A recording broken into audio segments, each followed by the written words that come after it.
Good morning all students. आप लोगों का बिंदुसरी क्लासेस में एक बार फिर स्वागत है। जैसा कि पिछले क्लास में हम आपको अर्धचालक सेमीकंडक्टर के बारे में बताए थे, तो आज उसी के आगे जो है हमारा न्यू टॉपिक है पीएन संधि डायोड। तो पीएन संधि डायोड के बारे में आज हम लोग अध्ययन करेंगे। तो देर न करते हुए आज हम अपने टॉपिक को आगे बढ़ाते हैं। तो पीएन संधि डायोड क्या होता है? तो पीएन संधि डायोड या इसी को हम केवल संधि डायोड भी कहते हैं या इसी को जंक्शन डायोड भी बोलते हैं।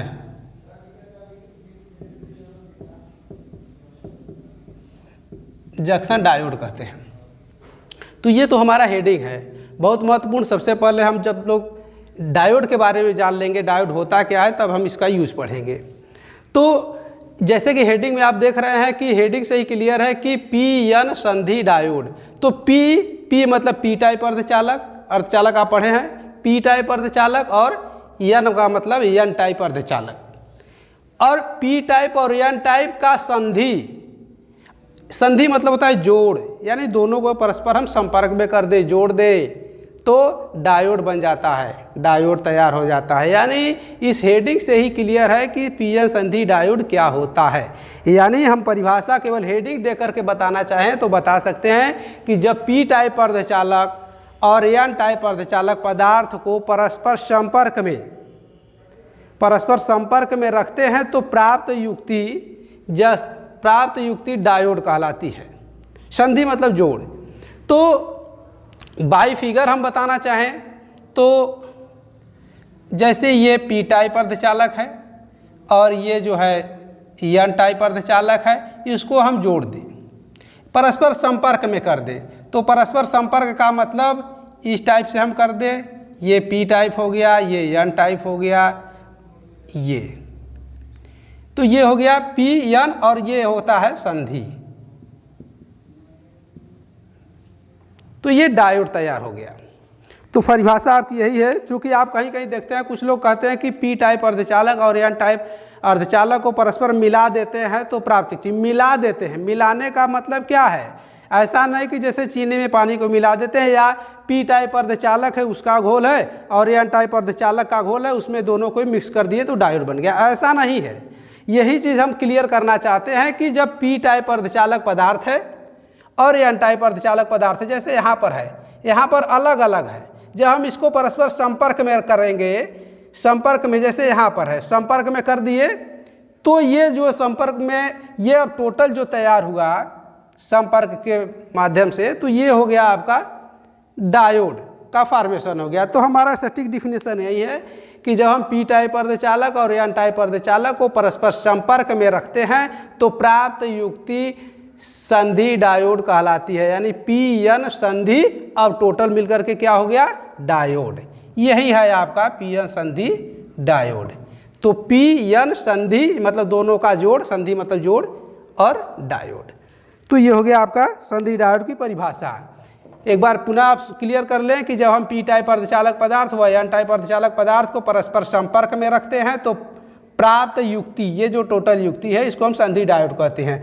तो ये पी टाइप है। आप जानते हैं कि पी टाइप में कोटर होते हैं, या हम इसको पॉजिटिव मान लेंगे, पी से पॉजिटिव, एन मीन्स निगेटिव, यानी इसमें बहुसंख्यक आवेशवाहक कोटर और इसमें इलेक्ट्रॉन होते हैं। तो कोटर होते हैं, तो इसके किनारे को, इसके सिरे को हम लोग एनोड बोलते हैं, एनोड, और इसको बोलते हैं कैथोड, एनोड और कैथोड।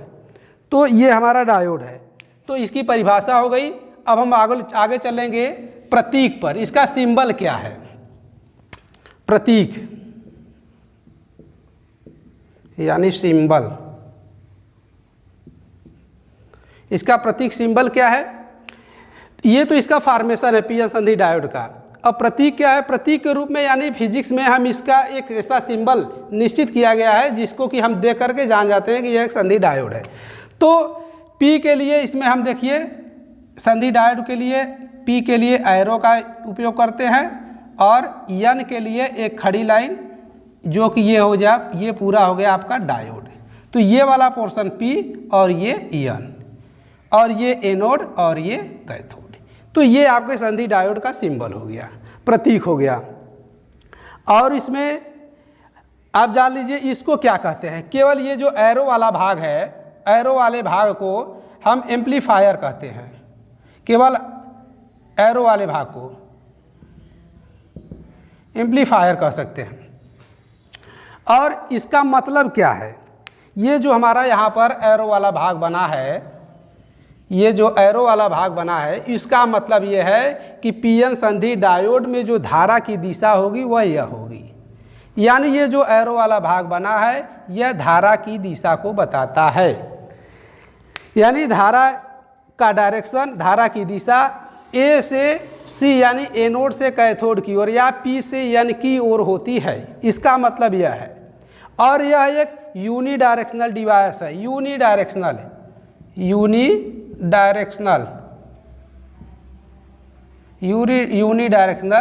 डिवाइस। इसका मतलब है यूनिडायरेक्शनल का मतलब एक दिश धारा या प्रवाहित करता है, एक दिश यानी एक दिशा में केवल धारा को प्रवाहित करता है ये डायोड। यानी इस डायोड में केवल धारा की दिशा एनोड से कैथोड की ओर होगी। इधर से यदि हम धारा इधर की ओर यानी कैथोड से एनोड की ओर प्रवाहित करना चाहें तो धारा की दिशा प्रवाहित नहीं होगी, ठीक है, होगी लीकेज करंट होगी, माइनर होगी, उससे कोई वर्क नहीं हो सकता है। यानी जिस पर्पज से हम इसको यदि कनेक्शन में करते हैं, जोड़ते हैं डायोड को, तो वो वर्क नहीं हो पाएगा। यानी लीकेज करंट फ्लो होगा, उसका मतलब नहीं है, करंट फ्लो होगा, लीकेज होगा। तो इस प्रकार से उसको निग्लेजिबल माना जाता है, इसलिए हम इसको यूनिडायरेक्शनल या एक दिश डिवाइस भी कहते हैं, यूनिडायरेक्शनल डिवाइस। तो ये इसका सिंबल हो गया। अब हम लोग आगे चलते हैं। इसमें ये क्वेश्चन आता है कि कक्षा 12th के एग्ज़ाम में कि किसी पीएन संधि डायोड में विभव प्राचीर का बनना समझाइए, यानी पोटेंशियल बैरियर का बनना समझाइए। तो हम लोग इसके क्रिया विधि में पढ़ेंगे, इस क्रिया विधि में वह टॉपिक टर्म्स आ जाता है, तो हम लोग वही व्याख्या लिखते हैं। तो आगे चलते हम लोग उस क्वेश्चन पर और या इसकी क्रिया विधि पर। तो आगे चलेंगे, तो इसकी क्रिया विधि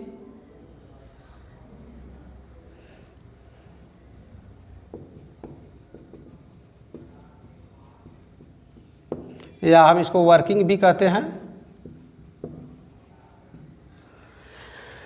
वह क्वेश्चन क्या था, उस क्वेश्चन को हम एक बार फिर से रिपीट कर दें आपके सामने। वह क्वेश्चन था कि किसी संधि डायोड में, क्वेश्चन था किसी संधि डायोड में विभव प्राचीर का बनना समझाइए। विभव प्राचीर यानी पोटेंशियल बैरियर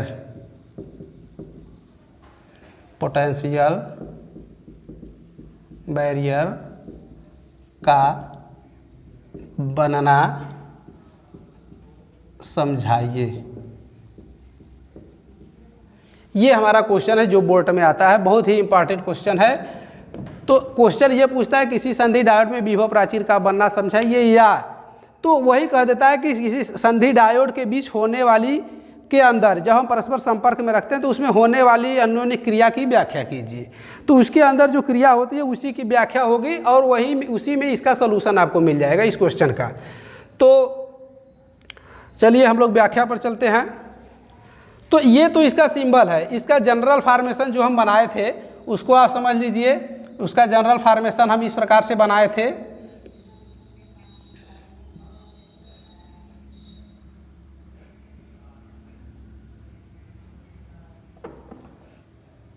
ये एनोड था आपका, ये कैथोड था, और ये पी टाइप सेमीकंडक्टर मटेरियल, ये एन टाइप सेमीकंडक्टर मटेरियल। और चूंकि आप जानते हैं कि पी टाइप अर्धचालक पदार्थ में इसमें कोटर बहुसंख्यक आवेशवाहक होते हैं। तो कोटर मतलब होल, जैसा कि हम कल बताए थे, इस टाइप से कोटर बहुसंख्यक आवेशवाहक। और एन में यानी एन टाइप अर्धचालक पदार्थ में जो है इलेक्ट्रॉन बहुसंख्यक आवेश वाहक होते हैं, इलेक्ट्रॉन बहुसंख्यक आवेश वाहक होते हैं।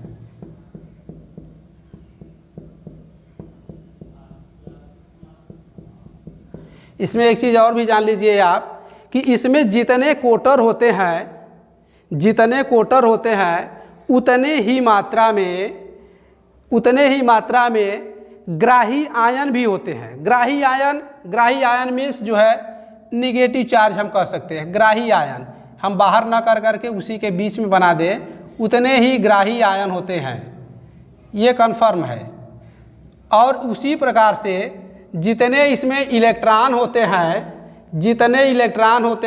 उतने ही दाता आयन यानी डोनर आयन होते हैं। दाता आयन मीन्स प्लस चार्ज, ये होते हैं इस प्रकार से। तो चलिए, तो सबसे पहले ये तो हमारा फिगर बन गया। और ये संधि, आप जानते हैं संधि मतलब जोड़, योग, तो ये संधि हो गया। तो अब देखिए, सबसे पहले तो ये पी टाइप अर्धचालक पदार्थ, एन टाइप अर्धचालक पदार्थ दोनों परस्पर दूर दूर अलग अलग थे। तो जैसे ही हम संपर्क में रखते हैं, जैसे यहाँ पर संपर्क कनेक्ट कर दिए एक दूसरे के साथ, तो इसमें एक अन्योन्य क्रिया होने लगती है।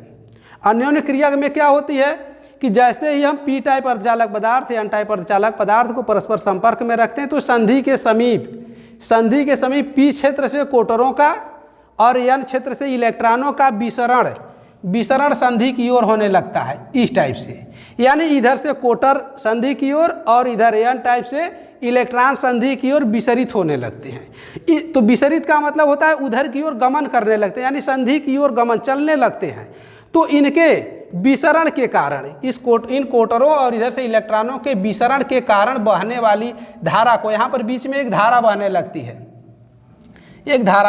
है, जिसे हम विसरण धारा कहते हैं। विसरण धारा कहते हैं। विसरण धारा, इसी को हम डिफ्यूजन करंट भी कहते हैं। डिफ्यूजन करंट, ये डिफ्यूजन करंट कहते हैं। फिर से आप सुनिए कि जब हम पी टाइप अर्धचालक पदार्थ व एन टाइप अर्धचालक पदार्थ को परस्पर संपर्क में रखते हैं, तो संधि के समीप पी क्षेत्र से कोटरों का, एन क्षेत्र से इलेक्ट्रॉनों का विसरण संधि की ओर होने लगता है, जिसके कारण, यानी इनके विसरण के कारण संधि के समीप एक धारा बहने लगती है, जिसे हम विसरण धारा यानी डिफ्यूजन करंट कहते हैं। ये आपका इसका एक फर्स्ट स्टेप हो गया। उसके बाद आगे चलते हैं।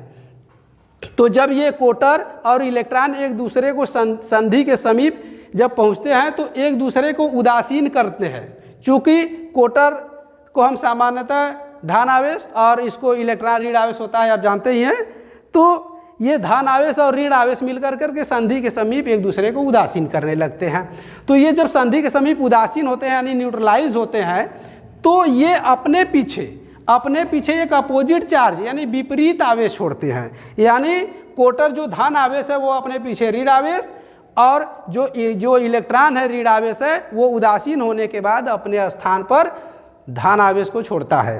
अर्थात हम इसको इस प्रकार से कह सकते हैं कि यानी यहाँ जब संधि पर इधर से कोटर यहाँ पहुँचे और इधर से इलेक्ट्रॉन पहुँचे, तो एक दूसरे को उदासीन किए, न्यूट्रलाइज किए और अपने पीछे अपोजिट चार्ज छोड़े। तो जब अपोजिट चार्ज छोड़ेंगे तो यहाँ पर इधर ऋण आवेश, कोटर जब उदासीन हुए तो, और जब इधर से इलेक्ट्रॉन उदासीन हुए तो प्लस आवेश छोड़ते हैं। तो इस तरीके से संधि के समीप विपरीत आवेश आ गए। अब इन विपरीत आवेश के कारण जो है यहाँ पर संधि के समीप, संधि के चारों ओर एक आंतरिक विद्युत क्षेत्र यानी इंटरनल इलेक्ट्रिक फील्ड है। आंतरिक विद्युत क्षेत्र, आंतरिक विद्युत क्षेत्र जिसे हम इंटरनल इलेक्ट्रिक फील्ड कहते हैं। इंटरनल इलेक्ट्रिक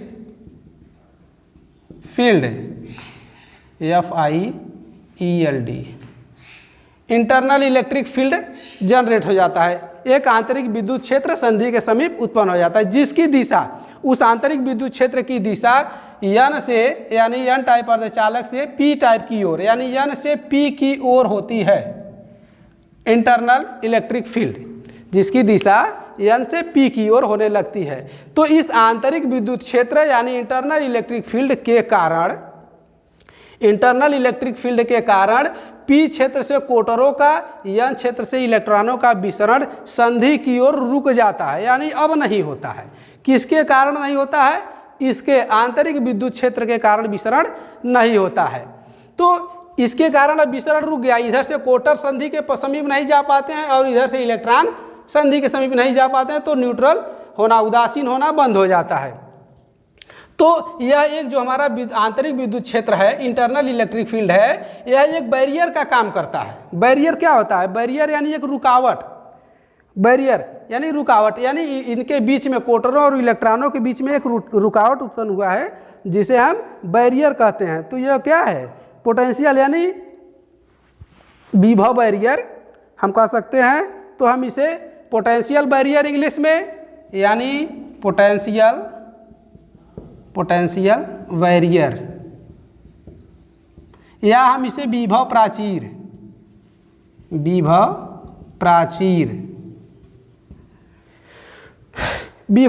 कहते हैं। यानी इस आंतरिक विद्युत क्षेत्र के कारण कोटरों और इलेक्ट्रॉनों का विसरण संधि की ओर रुक जाता है, जिसे हम विभव प्राचीर कहते हैं। यही क्वेश्चन में पूछा था यहाँ पर कि किसी संधि डायोड में विभव प्राचीर का बनना समझाइए, यानी ये विभव प्राचीर कैसे बना, कहाँ से आया, क्या हुआ इसका।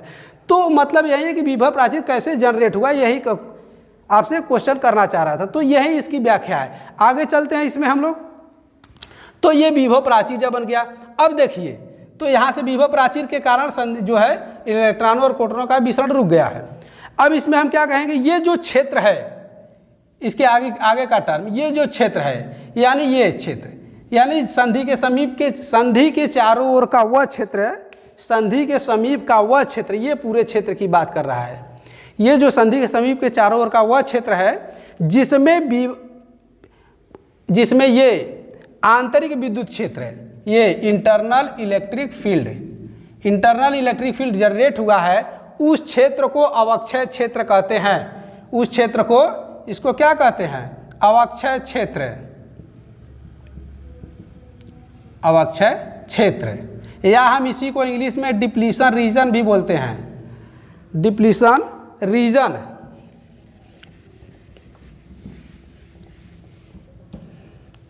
डिप्लीशन रीजन कहते हैं। यानी यह जो क्षेत्र है जिसमें आंतरिक विद्युत क्षेत्र उत्पन्न हुआ है, जितने एरिया में, जितने क्षेत्र में, उस क्षेत्र को अवक्षय क्षेत्र यानी डिप्लीशन रीजन कहते हैं। और इसकी जो मोटाई है, ये यानी अवक्षय क्षेत्र की मोटाई, तो अवक्षय क्षेत्र की मोटाई या चौड़ाई, अवक्षय क्षेत्र की मोटाई या चौड़ाई को हम अवक्षय क्षेत्र का, अवक्षय परत कहते हैं। अवक्षय परत, यानी हम इसको डिप्लीशन लेयर बोलते हैं। डिप्लीशन लेयर, ये आपका एक नंबर में वाइवा में अक्सर पूछा जाता है, या एग्जाम में भी आता है कि डिप्लीशन लेयर से आप क्या समझते हैं। तो आप कह सकते हैं कि किसी संधि डायोड के बीच का वह क्षेत्र जिसमें आंतरिक विद्युत क्षेत्र उत्पन्न हुआ होता है, उस आंतरिक अवक्षय क्षेत्र की मोटाई यानी ये चौड़ाई, थिकनेस। आप फिर से देखिए फिगर में एक बार, यानी यहाँ ये पूरा खेत का जैसे क्षेत्रफल है, तो ये क्षेत्र हो गया, और इसकी जो ये चौड़ाई है केवल इतना, ये जो मोटाई है, यही जो है अवक्षय, ये एक परत लेयर का कार्य करता है। दो परतों के बीच में, जैसे हम दो पेज ले लें, उसके बीच में गोंद लगा के चिपका दें, तो गोंद की तो कुछ ना कुछ मोटाई होगी, वह मोटाई ही परत का कार्य करेगा एक। तो यहाँ पर भी वही है, तो उस मोटाई को, उस परत को हम अवक्षय परत कहते हैं। तो इस तरीके से हमारा ये टॉपिक कंप्लीट हो जाता है, यानी डायोड की क्रियाविधि कंप्लीट हो गई और हमारा ये क्वेश्चन भी कंप्लीट हो गया। विभव प्राचीर का वर्णना समझाइए, और इसमें आपको कई चीज़ मिला कि विसरण धारा किसे कहते हैं, उसके बाद आंतरिक विद्युत क्षेत्र किसे कहते हैं आप बता सकते हैं, अवक्षय क्षेत्र किसे कहते हैं वह बता सकते हैं, अवक्षय परत किसे कहते हैं वह बता सकते हैं। यानी इसके संधि डायोड की क्रियाविधि में आपको 4-5 पॉइंट मिला है। आप एक बार फिर से इसको समझ लीजिए, फ्लो वे में कैसे हम इसको लिखेंगे, कैसे समझेंगे। क्रियाविधि में फिगर आप बना लेंगे, पी टाइप एन टाइप दोनों को परस्पर संपर्क में कर देंगे, संधि हो गया, इधर एनोड इधर कैथोड। अब आप व्याख्या में क्या लिखेंगे, क्रियाविधि में जैसे हम बोल रहे हैं ऐसे ही आपको लिखना है। आप चाहें तो नोटबुक बना सकते हैं या बाई बुक उसको नोटबुक से जो है एक बना करके बुक से इसके माध्यम से आप समझ करके लिख सकते हैं।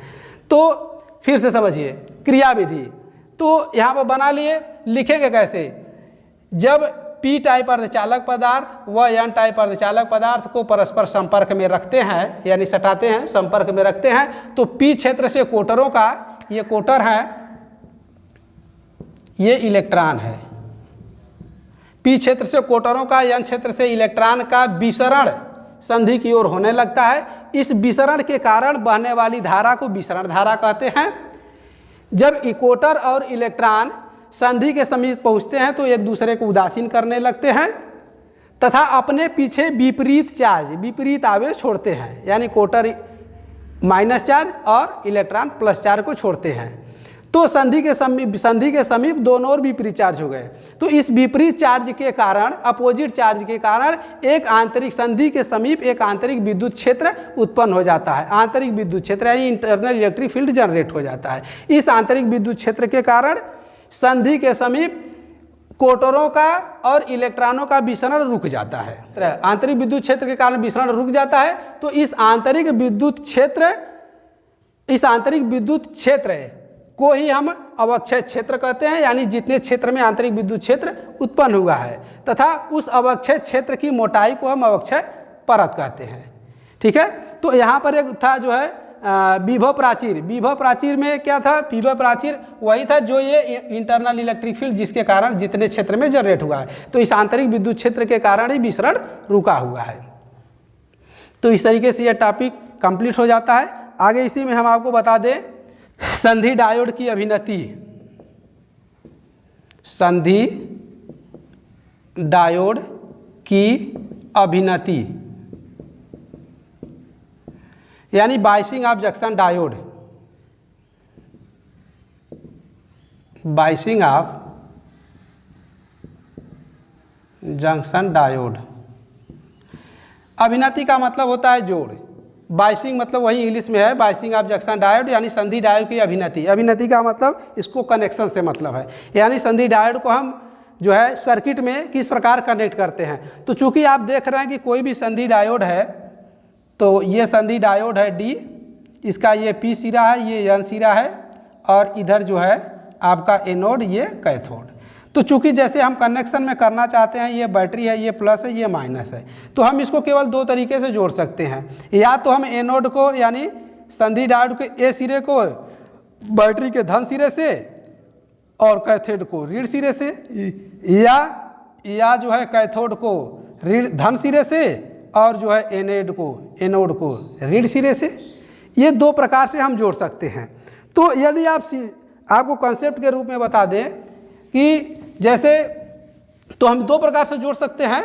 तो पहला जो जोड़ेंगे हम, पहला जैसे हो गया अग्र अभिनति, हिंदी में कहेंगे शुद्ध हिंदी में अग्र अभिनति, अग्र अभिनति, इसी को हम फॉरवर्ड बायस कहते हैं।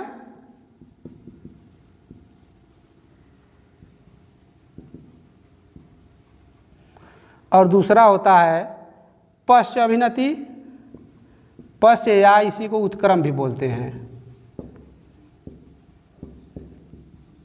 उत्क्रम अभिनति। तो इसको हम रिवर्स बायस कहते हैं।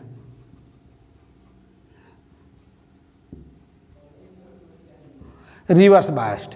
तो यहाँ पर जैसे हम इसका यदि इंग्लिश वर्जन ले तो इंग्लिश से ही क्लियर है कि फॉरवर्ड मतलब सीधा सीधा और रिवर्स मतलब उल्टा, रिवर्स मतलब उल्टा होता है।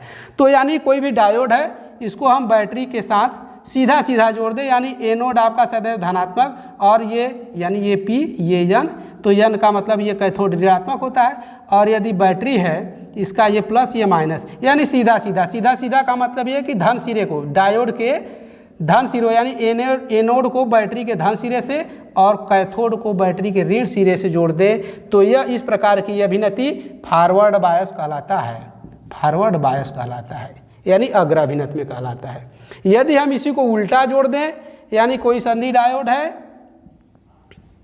ये इसका प्लस ये पी है, ये एन है, यानी पी टाइप अर्धचालक, एन टाइप अर्धचालक, इसका ये एनोड है, ये कैथोड है, और यहाँ पर बैटरी है और बैटरी का ये माइनस है, ये प्लस सिरा है। यानी अब डायोड का एनोड सिरा, यानी हम कह दें ये डायोड है, डायोड का पी वाला सिरा पॉजिटिव होता है, यानी एनोड पॉजिटिव होता है। इसको हम बैटरी के ऋण सिरे से और कैथोड को बैटरी के धन सिरे से, तो उल्टा हो गया क्योंकि कैथोड ऋणात्मक होता है, यहाँ पर ऋण है इधर, तो ये उल्टा हो गया, इसको हम रिवर्स बायस कहते हैं। तो ये संधि डायोड की बायसिंग हो गई, अभिनति, जंक्शन डायोड की अभिनति। यहाँ पर है संधि डायोड की अभिनति।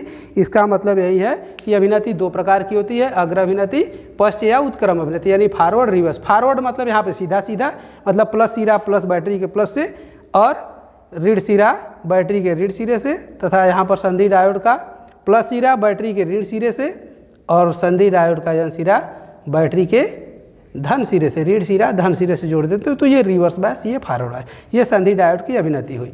इस तरीके से आज का टॉपिक हमारा समाप्त हुआ।